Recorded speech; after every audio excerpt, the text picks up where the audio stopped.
প্রতিবন্ধী ক্ষুদ্র ব্যবসায়ীকে মারধর। রবিবার রাতে প্রতিবন্ধী এক ক্ষুদ্র ব্যবসায়ীকে অযথা রাস্তায় ফেলে প্রচণ্ডভাবে মারধর করার ঘটনায় সিংহিয়াছড়া কাঁঠালটিলা এলাকায় ব্যাপক চাঞ্চল্য ছড়িয়ে পড়ে গ্রামের মানুষের মধ্যে। রাতে প্রতিবন্ধী ক্ষুদ্র ব্যবসায়ী জিতু রঞ্জন ঘোষকে খোয়াই জেলা হাসপাতালে নিয়ে এসে ভর্তি করানো হয়। ঘটনার বিবরণে জানা যায়, সিংহিয়াছড়া কাঁঠালটিলা এলাকার বাসিন্দা জিতু রঞ্জন ঘোষ নিজে প্রতিবন্ধী হওয়া সত্ত্বেও পরিবার লালন পালনের জন্য তিনি সিংহিয়াছড়া পেক্স বাজারে একটি টিফিনের দোকান খুলে ব্যবসা করতেন। রবিবার রাতে দোকান বন্ধ করে ধীরে ধীরে তিনি বাড়ি যাবার পথে ওই গ্রামেরই একটি বখাটের ছেলে বিপ্লব আচার্য প্রতিবন্ধী ব্যবসায়ীকে অযথা কিল ঘুষি লাথি মেরে মাটিতে ফেলে প্রচণ্ডভাবে মারধর করে বলে অভিযোগ।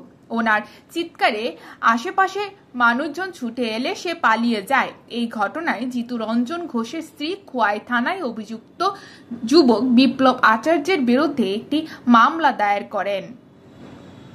Bureau report.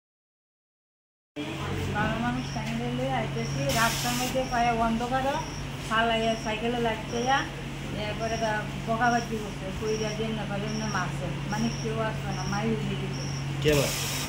ওই চাইনিজ ছিল, তার নাম দাদা ছেলেটার নাম বিপ্লব আচার্য।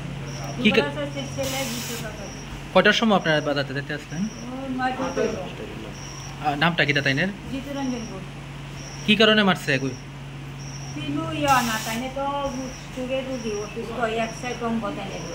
কি করে তাইনে? তাইনা আমার সঙ্গে দোকানও থাকে, দোকানে আমার নিজের দোকান হয়, আমি কাজ করি, তাই সঙ্গে থাকে।